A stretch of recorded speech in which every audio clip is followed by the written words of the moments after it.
Now, is it a machine that drilled only hard rock, maybe basalts, or is it a machine that may have drilled a mix of hard and softer soil formations? Has it been properly looked after? Is it clean? Does it have a lot of dents and scratches? There are two steps in the life of a drilling rig when it comes to cost of maintenance. The first step is at 5,000 to 6,000 hours, and the other one is from the price of a brand new drilling unit that's currently on for sale with a dealer, let's say. The general formula is, I'm Mike Dobrota, and this is TerraQUIP Talk. After years of providing drilling equipment solutions, I know that a project success hinges on reliable, high-quality rigs that meet your needs. So if you're ready to make smarter equipment decisions and build stronger foundations, let's get started. Hi everyone, here we go again with another episode. This time we're going to be talking about the principles behind determining the value of a used drilling rig or any piece of heavy machinery used in the construction industry.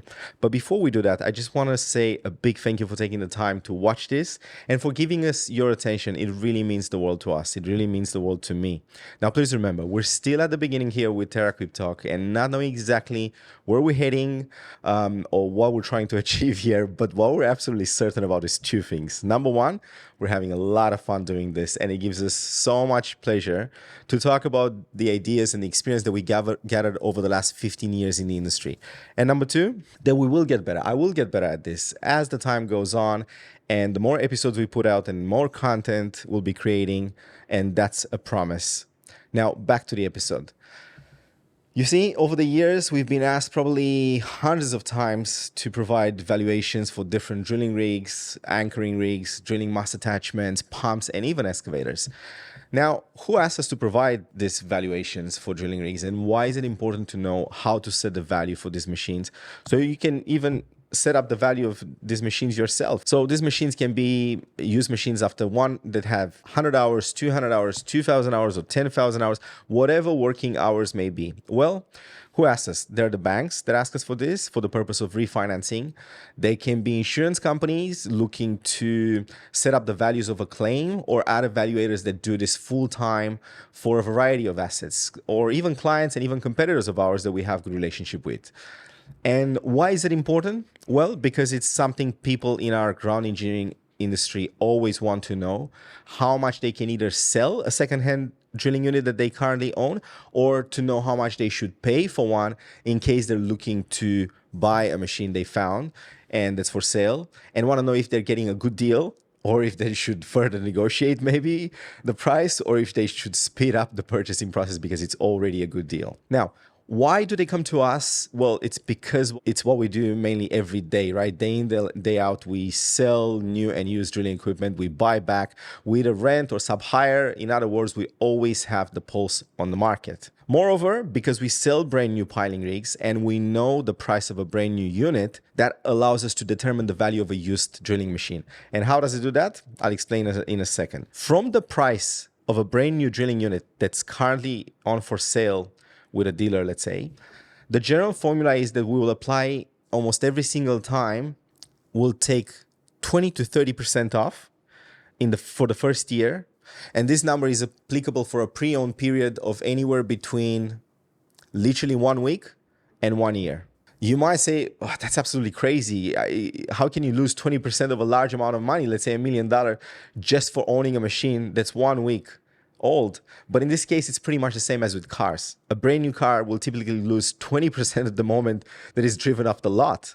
Now, what's the psychology behind that? Well, simply because the transitioning of the goods from new to used status, and from the goods being titled. That's what it's called, being titled.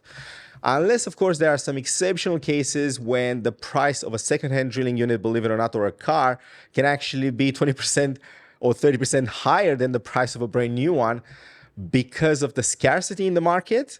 And this is really important here. If the need for that piece of equipment is desperate because there's a lot of work for it and the potential buyer has. And throughout my career, I actually had a couple of episodes like this when it happened to me during the pandemic. We ended up purchasing a service van for about $30,000 more for a secondhand one compared to the price of a brand new one, simply because the new one was available in 12 months and there were no vans available for sale, believe it or not. And the same thing happening in piling. Immediately after pandemic, we didn't have much stock. We only had one machine. And for that single machine, we had literally 3 or 4 companies literally bidding on it, right? So of course, the price ended up going a little bit higher, and the first person that actually came with a deposit locked in the sale and purchased the machine. Now, keep that in mind though. These situations are exceptional, and the rule is you will lose between 20 to 30% in the first year. Now, what happens each consecutive year after that? Well, the asset will continue to depreciate at a rate of approximately 10% per year. But even this 10% is highly variable and is strictly dependent on the following factors. And I'll go through each of these factors right now, and I'll enumerate what they are and how significantly they can push up or bring down the value of a pre-owned drilling and piling rig, or again, any piece of heavy machinery in the construction industry. Factor number one, working hours. And the general number of working hours per year for a drilling machine is anywhere between 700 and 800 working hours.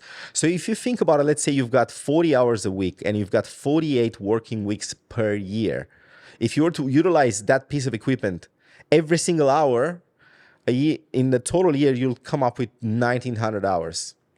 But of course, that's not the case, because the utilization of a drilling rig takes into consideration about half of that, because the transport times, setup times, downtimes, delays between projects, stand-down times between jobs, and other potential breakdowns, right? So then, regarding these utilization hours, this is where drilling and piling rigs are vastly different than any other construction machinery out there, such as excavators or cranes or pumps, because 100% utilization of it's actually 800 hours when it comes to drilling rigs. And when it comes to excavators, for example, they have a much higher number than that. I don't know exactly the numbers. There's different opinions out there as to what this number may be. And it's also, again, different for the pumps, because the pumps, for example, that we use in the CFA construction industry, they're about 400 hours. So 100% utilization means 400 hours for a pump, whereas 100% utilization for a drilling rig means 800 hours. Let's take a concrete example of a machine that's got 2,400 hours and is 3 years old. This would experience 25% depreciation in the first year, and then 10% depreciation for each consecutive year after that. Now, because it had roughly 800 hours per year utilization, and that's leaving aside all the other factors, if, however, the machine would be 3 years old and would only have 1,200 hours, you would only take 20% off depreciation in the first year, and then 5%, let's say, depreciation each consecutive year, assuming all the other factors that we're going to talk about and describe below are within range. Okay, now factor number two that influences this 10% and the value of a secondhand machine is extremely important, and that is how much of a need is for that machine in the market, or better say, how badly does the buyer needs that piece of equipment in order to complete a project that they may have. Because let's not forget, especially in countries like Australia, where it's really hard to import a machine because of the amount of time it takes to ship it from Europe.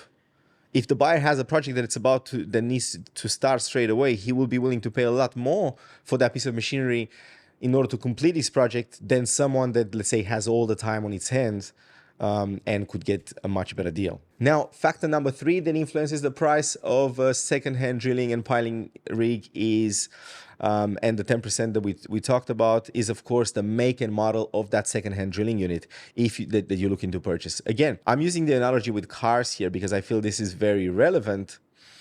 But because cars can be of different price tags, different builds, different years, and different popularity, if a car, let's say, that's no longer manufactured and had a lot of sentimental or emotional value assigned to it, by the buyers, they'll be looking to purchase it for a lot more than someone that a car that's, let's say, available anywhere and you can purchase it at any time. So just to give you a concrete example here, 40-ton class drilling and piling rig from IMT, from us, called the A140. It's the most sold machine in our area, so this model will attract a better value than maybe a machine that hasn't been sold that much and is not as popular, and maybe not as many people know about it or have the need for it. Another example is the Caterpillar-based drilling rigs called SA40, which was such a loved model and a very popular machine in Australia due to the fact that it is Caterpillar-based and being a very popular machine that a lot of the operators used to love for its comfort too. But now, unfortunately, it's no longer being made. So the second-hand value of an SR40 is absolutely through the roof at the moment because, as I said, as far as I know, I don't think this machine is in production anymore. Now, factor number 4 that influences the price of a second-hand drilling unit, and this is my favorite factor because this could impact the numbers I was talking about, and that is the state of the asset that you're looking to purchase. Now, what do I mean by this? I mean, has it been properly looked after? Is it clean? Does it have a lot of dents and scratches? Or does rust or hard concrete maybe present anywhere on the main components or on the canopy? Is there maybe oil leakage in the hydraulic bay or any of the main parts maybe on the machine? However, don't let the presence of concrete or rust be the deciding factor in your purchasing process. Try to see past the cosmetic elements and try to be as thorough as you possibly can in your inspection phase, especially when it comes to rust. We actually had, unfortunately, but is the truth, we've had machines that presented quite a bit of rust very early on, but mechanically they were sound, they were perfect. I've experienced a number of people that have been super messy also and never really bothered tidying up their machines, but they did pay a lot of attention when it came to servicing and the way they were operating. So even if the drilling machine didn't look great, it was still a very good purchase. It was still a very good used machine. Number 5 of what influences the price of a drilling and piling rig, and that is the full history, the full service history, whether that's available. On a drilling and piling rig, you see if the servicing has been done on time. And what do I mean by on time? Every drilling unit needs to be serviced every 250 hours or around those numbers. And of course, it's impossible to have it serviced exactly within those hours, but roughly. So if, let's say, out of a machine that presents 5,000 working hours, some services have been done, let's say, at 300 or 350 or 400 intervals, it's not, rather than 250, it's not the end of the world, right? So when it comes to servicing history, also try to notice if the servicing has been performed by an authorized dealer or by another party or even the client himself, because he maybe has his own mechanics and technicians. And obviously, if the servicing has been performed by the dealer, then automatically you can trust that machine or even knock on the doors of that dealer and ask for their opinion and what do they know about that particular machine. Now, just a little disclaimer here before you jump at my throat. I'm not saying by any means that if a client chooses to perform their own maintenance, the rig won't be good. Because if they follow the procedures and listen to the manual, like they look through the manuals or in the documentation that we're handing out to them, that's perfectly fine. And you can, of course, trust that machine. Now, when it comes to the service history, one of the things that you could do is take oil samples and send them for analysis to a lab. So, for example, the engine oil, the hydraulic oil from the tank, or even the track final drives if you want. And of course, if you want to go even more in detail, you can check the rotary oil, you can check the winches, and even send for analysis, or even just have a look. Basically, you can check how clean or dirty the oil is. If the oil comes back pretty clean, then there's a good indication the machine has been serviced in time, unless, of course, again, we have an exception here. They've just been replaced the oil only for the purpose of and service that machine for the purpose of selling that rig for that occasion only. Now, factor number 6 that influences the numbers I was talking about with a drilling unit is the material that machine has been drilling and its working life. Now, is it a machine that drilled only hard rock, maybe basalts, or is it a machine that may have drilled a mix of hard and softer soil formations? And of course, could be a drilling unit that's only ever drilled continuous flight auger technology, and that itself could mean softer material. However, the areas where CFA has been performed could also play a role, because some CFA jobs can be extremely hard to drill because they drill rock sockets and take a big toll on the drilling machines, especially let's say if they drill close to the water in a lot of sand, because salt water can be quite corrosive and can be quite a harsh environment that could cause premature issues on the heavy machinery in general. Just quickly, need reliable drilling equipment for your next project? At TerraQUIP Drilling Equipment, we offer tailored solutions with top-tier support to meet your project needs. Contact us using the links in the show notes to find the perfect equipment for your drilling project. Now, back to the episode. I know it's impossible to know where some secondhand machines are coming from and what materials they drill, right? Sometimes that's absolutely impossible, especially if you're buying a machine that's from overseas. So then You also have the option of checking some particular points such as the Kelly bar locks or the state of the locks from inside the rotary drive sleeve, because there are locks inside there as well. Or another point that you can check, if it's tracked, for example, long distances, you can check the state of the rollers, the upper rollers and the lower side track rollers. Okay, and that takes us to factor number 7 that influences the price of a used drilling and piling rig, and that is who is the owner and what name do they have in the industry. Are they maybe a reputable drilling contractor with a strong history? Because if they do have a good name in the industry and their company is successful, that means that they would have the time, the resources, the people, and the schedule to perform all the required maintenance, cleaning, and generally look after their fleet of drilling and piling rigs a lot better than someone that maybe doesn't have such a good name. They're a smaller company. But again, there could be exceptions. That's just the general rule. I actually got some examples where I was entrusted to sell the secondhand drilling machines of some of the very reputable names in the industry. And as soon as I would drop those names to potential buyers, they knew straight away that that is going to be a great buy, simply because of who previously owned it and automatically understood how they looked after it. And the sale process has also been very smooth. So it's important when purchasing or selling a secondhand drilling unit and piling rig, or just equipment in general, to work with reputable names on both sides of the fence, the seller and the buyer. And last but not least, guys, we're talking about factor number 8 that influences the price of a used drilling unit, and that is, what's the reason that they're selling it for? Do you know the reason why they're selling it? Have you heard anything that may have something that may have happened with that rig? Or has it been through any significant accidents or repairs? Or simply the owner is looking to upgrade or just purchase a new machine in order to keep the fleet or of the drilling rigs young?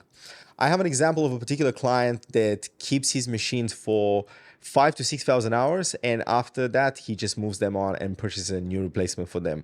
I think that's a great business model. And of course, I got other clients that keep them until they get 9,000 to 10,000 hours and then move on. It's just different philosophies and management styles that suit different companies depending on what they're after and what particular market segment they're targeting. I wouldn't go to say that one is better than the other. I would just simply say that it just depends what works for you. Now, we did talk about working hours in one of the previous episodes, and I want to just touch base on this a little bit more because it's very important here. It comes in very handy with the price of a secondhand drilling unit. And we did say there are two major steps in the life of a drilling rig when it comes to cost of maintenance. And that could be the reason why someone is selling it, because the cost of maintenance is continuing to go up after 6,000 hours, and then it goes up at a much faster pace after 10,000 hours. So the first step is at 5,000 to 6,000 hours, and that's exactly what one of my clients is trying to achieve here. Just get the rig moved on, although it's still a perfectly good rig and it's still a perfect sale, and a good purchase for the buyer, but he wants to keep a young fleet. Why? Because a young fleet could give you more reliability, better safety, better drilling efficiency and production. I mean, there's just so many reasons, right? And the other one is 9,000 to 10,000 hours. I know a lot of clients, they keep them up to about 9,000 to 10,000 hours, and then they'll try to sell them overseas. And that's perfectly fine as well. Now, that's not to say that after 10,000 hours, a machine is not going to be good. We service so many machines that went past that point. And I was even entrusted in selling a machine that had up to 24,000 hours. I was 7, 8, maybe 10 years ago. We actually sold it in Asia to Myanmar. We sold a couple of machines like that. One of them had, I think, 15,000 hours, and another one was an absolute dinosaur, was still going great. It had 24,000 hours.